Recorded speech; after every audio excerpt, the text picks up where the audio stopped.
Olá pessoal, meu nome é Sérgio Domingues, eu sou psicólogo e é uma satisfação poder conversar com vocês no contexto da Semana Interna de Prevenção de Acidentes da Univiçosa. Nós somos colegas de trabalho, também sou funcionário da Univiçosa, atuo aí como professor já há alguns anos e hoje o meu objetivo é conversar um pouco com vocês sobre uma sensação que me parece corta a todos, toca a todos nós nesse momento atual, que é a sensação e o sentimento de ansiedade. Então, hoje, diante desse cenário de muitas incertezas, diante de um vírus ainda bastante desconhecido da ciência, da pouca clareza, né, com relação a em que momento nós poderemos contar com uma vacina que nos defenda, uma vacina que nos proteja desse vírus.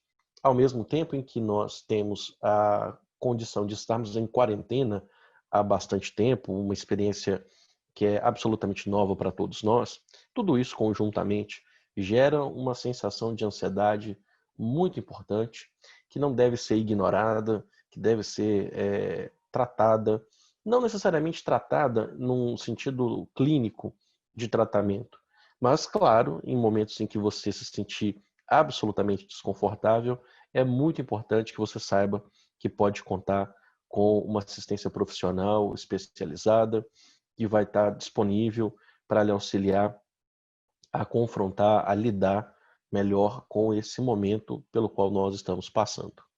Então, para falar de ansiedade, eu tenho que lembrar aqui para nós que a ansiedade, apesar de estar muito mais presente na nossa rotina no atual momento, ela é uma condição humana. Os seres humanos, nós, pessoas, temos ansiedade. É uma condição da nossa espécie, é uma característica nossa.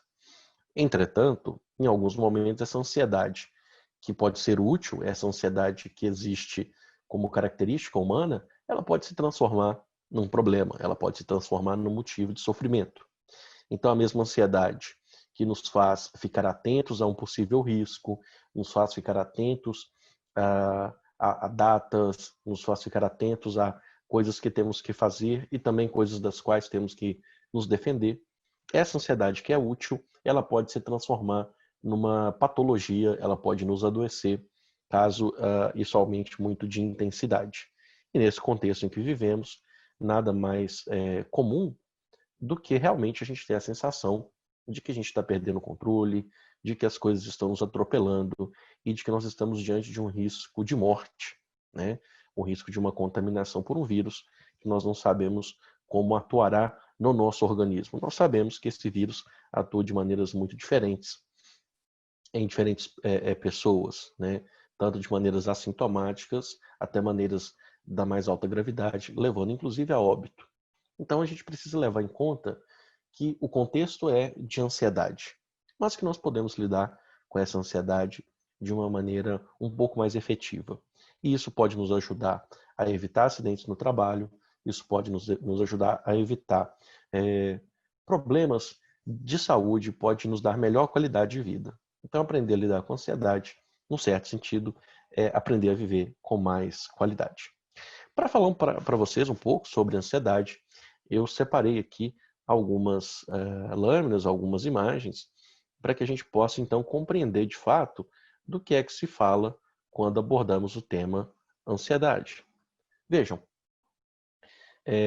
quando a gente fala em ansiedade, a gente vai falar em um elemento que é característico do ser humano. Então, por que eu coloquei aqui o que a gente chama de cérebro triuno, né, do MacLean? MacLean é um autor que nós estudamos, especialmente quem atua com neuropsicologia, com terapias cognitivas. O que acontece? Essa característica humana, ela deriva da nossa evolução.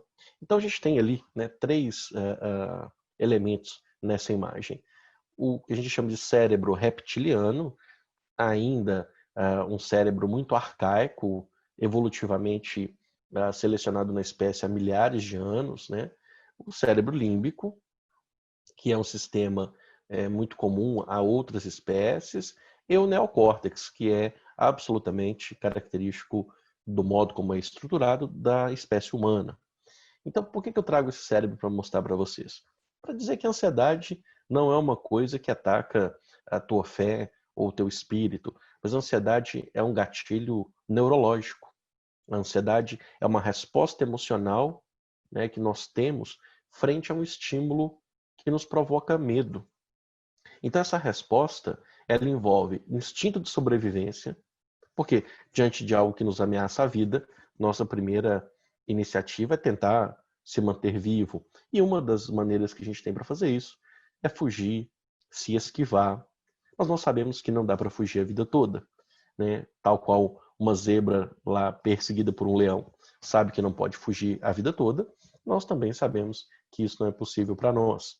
Então o que eu vou dizer um pouco hoje para vocês é que é importante saber confrontar as nossas emoções e, de certo modo, aprender a lidar com os nossos medos. Também nosso cérebro ele envolve, né, no seu sistema límbico o processo de gratificação, então nós aprendemos por gratificação, nós aprendemos a lidar com as nossas experiências, nós adquirimos conhecimento e, por fim, nós somos capazes de pensar sobre isso, essa característica eminentemente humana. Quando nós falamos em ansiedade, eu costumo citar que a ansiedade ela segue um conjunto de regras. E uma pessoa ansiosa é como se ela tivesse um livro de regras que ela seguisse. Então, quando a gente está diante de um contexto, de uma situação como essa, de uma pandemia, né, de uma quarentena, qual é o nosso contexto? O que um indivíduo pode fazer nesse contexto? A primeira coisa pode ser que haja um grande alerta voltado para a detecção do perigo. Então, eu começo a, mais do que perceber o perigo que existe, eu começo a procurar perigos possíveis. Então, o ansioso ele acaba fazendo como se fosse um pequeno radar, né? Um radar em que ele se torna muito efetivo para localizar, para encontrar possíveis problemas. Em seguida, a segunda regra seria transformar esse perigo que foi encontrado numa catástrofe. Ou seja, por exemplo, seria eu encontrar no fato de alguém me cumprimentar e eu cumprimentar de volta por impulso, e depois eu identificar que isso é um imenso perigo e transformar isso numa catástrofe. Então, transformar o fato de alguém ter pego na minha mão, ter encostado em mim, em algo catastrófico, que vai poder me contaminar, vai poder realmente fazer com que eu perca a minha vida. Bom, calma. Essa é uma situação que não deveria acontecer. Mas eu não tenho controle sobre todas as situações. E o ansioso ele vai usar isso como terceira regra. Ele vai entender que é possível controlar todas as variáveis. Não é. Nós poderemos controlar uma variedade de coisas, um grande número de situações, mas algo sempre sairá, sempre fugirá ao nosso controle. Lidar com isso vai ser importante nesse contexto, nesse momento atual. E uma quarta regra muito comum é que a gente tente evitar o escapar, né? A gente, em crise de ansiedade, vai tentar se ver livre daqueles elementos que provocam ansiedade. Então, se nós estamos ansiosos devido ao contato com outras pessoas, é possível que nós passemos, então, a evitar esse contato. Bom, são 4 regras que a gente tem aqui. Para a gente sair dessas 4 regras, é fundamental que a gente consiga, então, dar um passo adiante. Se pergunte, portanto, o que a maior parte das pessoas faz ou pensa? Né? O que as pessoas poderiam pensar diante disso que você tem tanto medo? Você percebe que há consenso, todos temem da mesma maneira, ou existe uma outra maneira de pensar? E aí, a segunda pergunta, né? O que a maior parte das pessoas pensa ser razoável? Pode ser que as coisas não sejam tão catastróficas assim, seja ruim, mas não tanto. E quais as probabilidades de as coisas correrem bem? Mais do que se perguntar o quanto as coisas podem dar errado, eu preciso me perguntar, bom, qual a probabilidade de que não dê tão errado, de que as coisas funcionem bem? A partir de então eu vou desenvolver novas formas de pensar e sentir. Ou seja, eu vou desenvolver novas regras, né? Então eu vou buscar ver as coisas de maneira realista, avaliando quais as evidências de perigo ou de não perigo, Eu vou tentar normalizar as consequências, entendendo que existe um risco cotidiano, independente de uma quarentena, independente de uma pandemia, mas nós vivemos e convivemos com esse risco, sem com que eles riscos nos causem grande problema, ou se concretizem como um problema. Tente abandonar a necessidade de controlar. Entenda que, em certa medida, nem tudo que nós fazemos está sob controle. Finalmente, é importante assumir a nossa ansiedade.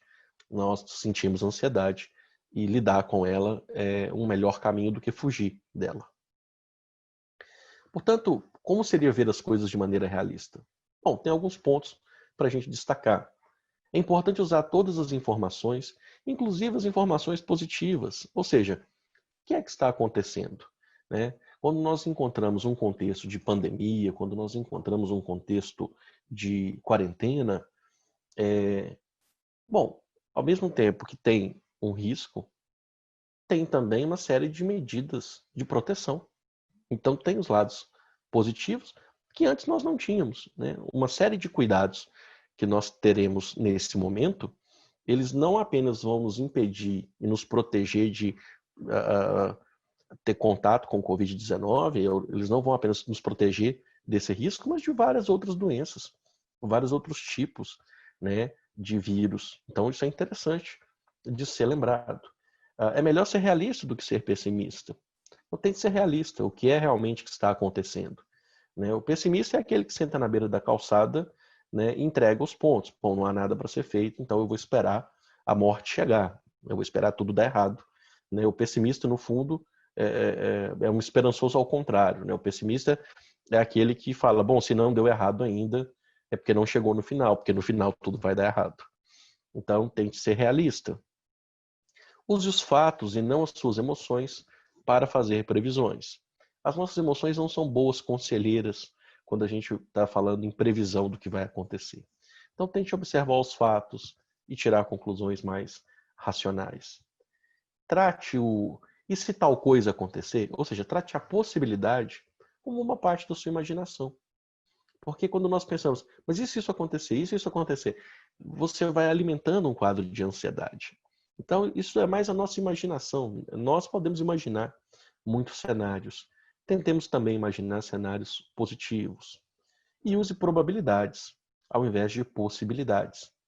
Possível, milhares de coisas são. Mas provável, algumas coisas são. Então, é bem mais provável que pessoas que se cuidam, ou seja, pessoas que utilizam todos os equipamentos de segurança, pessoas que fazem todos os procedimentos de segurança, a grande probabilidade de que ela não tenha nenhum problema em relação a essa pandemia. Ao passo que, quando eu falo de possibilidade, bom, as possibilidades são de que qualquer coisa possa acontecer, ou quase qualquer coisa. Mas aí tem coisas que é possível que aconteça, mas a probabilidade é mínima, é quase zero. Outro ponto, normalize as consequências. Né? Os alarmes falsos não são a mesma coisa que a realidade.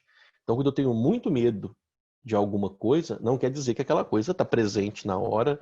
Né? Quando eu tenho muito medo de ser infectado, não quer dizer que exista realmente, né, o risco de infecção naquele momento. Então, trate as coisas mais pelo ponto realista, pelo ponto racional. O que de fato acontecerá, né, é o que você se sentirá, assim, ansioso, e aí você vai ficar exausto por causa da ansiedade. Então, assim, se você, de fato, lidar com o alarme falso como se ele fosse um fato concreto, você vai ficar super cansado e isso vai piorar a sua ansiedade. E, finalmente, você não morre de obsessões, não morre numa crise de pânico, nem morre de preocupação ou medo.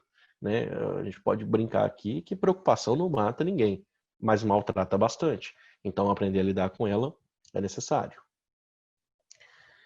É importante também abandonar a necessidade de controle. Né? Você não precisa controlar sua mente, seus sentimentos. Você precisa lidar com eles. Lidar é diferente de controlar. O pensamento mágico, ele mantém a ansiedade. Quer dizer, a fantasia, né, a imaginação, ela mantém a ansiedade. Então, desista dele e pense mais racionalmente. O que realmente está acontecendo. Porque isso também te dará condições de se cuidar melhor. Não ficar amedrontado e fugindo, mas verificando riscos e lidando conscientemente com eles. E você é alguém que resolve problemas na vida real, você sabe disso, não preciso te contar, é só um lembrete. Você já resolveu problemas muito significativos, problemas difíceis, e esse é mais um desafio que nós estamos convivendo com ele. Um desafio diferente, com certeza, mas um entre outros que nós já estamos enfrentando ao longo da vida. Finalmente, assuma sua ansiedade, ou seja, busque em algum momento experiências que te deixem ansioso, para perceber de fato que a ansiedade é uma condição humana, não é uma doença. Faça essa experiência, né? Mesmo quando você estiver ansioso, não espere estar muito bem para depois verificar o que te deixa ansioso. Faça esse teste. O que me deixa ansioso? Por que eu estou me sentindo assim? Confronte essa experiência. Lide com ela, né? Aceite os riscos razoáveis. Esses são riscos da vida humana, não há como fugir deles em absoluto. E pratique o máximo que puder esse conjunto de premissas. Bom, pessoal, desse modo eu quis mostrar aqui para vocês um pouco do como nós podemos pensar a questão da ansiedade nesse contexto da Semana Interna de Prevenção de Acidentes, né? De que maneira a gente pode lidar com essa pandemia que está instalada e, principalmente, de que modo nós, conjuntamente, né, profissionais da área de educação, poderemos manter a nossa saúde mental, poderemos ser pontos de referência de outras pessoas que também precisam manter o seu bem-estar dentro do contexto do trabalho. De que maneira, então, nós conseguiremos, em conjunto, sair dessa experiência difícil sem um adoecimento psicológico, sem um adoecimento mental que tão mal nos faz. Tá bem? Um grande abraço para vocês, desejo a todos muita saúde, né, aos profissionais que estão na linha de frente de trabalho, sejam da saúde, sejam os colegas da educação, que consigam manter a serenidade, que consigam se manter bem. E a todos vocês, o meu muito obrigado, e transmito esse obrigado, creio eu, em nome de todos os professores, todos os estudantes que sabem que o trabalho cotidiano ele é um desafio muito grande, ele gera ansiedade, todos nós estamos com medo, mas é importante não deixar que esse medo nos domine e nos transforme em reféns. É importante que a gente lide com o medo frontalmente, sabendo que a gente tem apoio, que nós somos um grupo de trabalho e que a gente pode colaborativamente se apoiar para sair lá na frente em boas condições de trabalho e boas condições também de saúde. Um grande abraço a vocês, uma excelente semana interna de prevenção de acidentes e um ótimo segundo semestre. Até mais. Valeu.